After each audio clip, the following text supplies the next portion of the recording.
Так, ну что ж.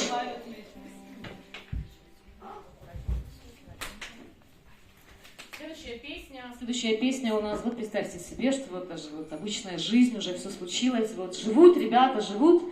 И в какой-то момент Катя, она махает хвостом или другими частями тела, говорит: все, ухожу.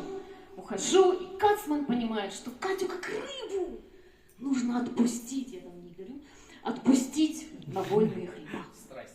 Страсти, да. Поэтому следующая песня, она авторская песня Ромы Капитонова, посвящена тому, что Катя уплывает в творческое плавание.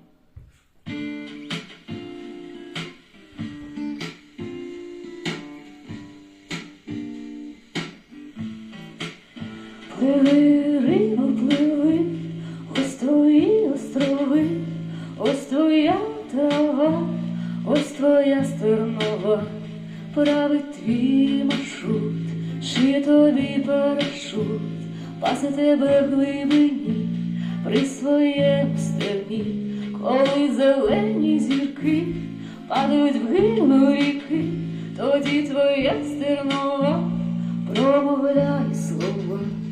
Це ось мої сни, це рибальські човни, це ніч, це течія, це смерть, певно, моя. Пливи, рибо, пливи, рибо, пливи, ось твої острови. Пливи, рибо, пливи, рибо, пливи, ось твої острови.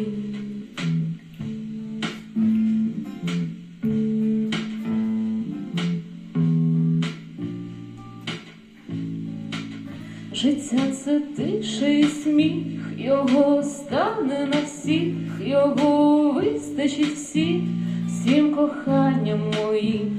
Тому лети, рибо, лети, я знаю всі мости, знаю всі маяки, роблю все навпаки.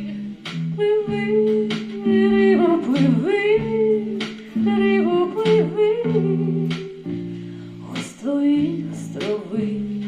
Пливи, рибо, пливи, рибо, пливи, ось твої острови.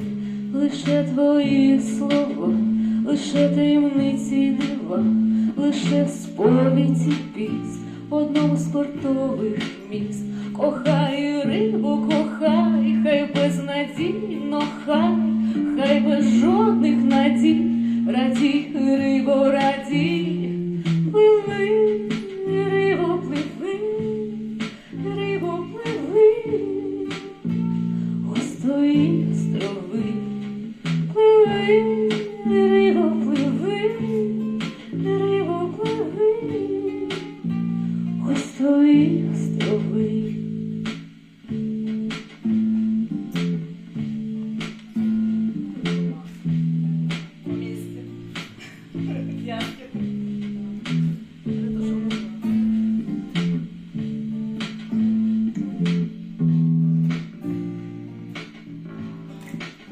Любов варта всього, варта болю твого, варта твоїх розлук, варта відразу й мук, всячого злого лиця, шаленства та милосердь, варта навіть життя, не кажучи вже про смерть.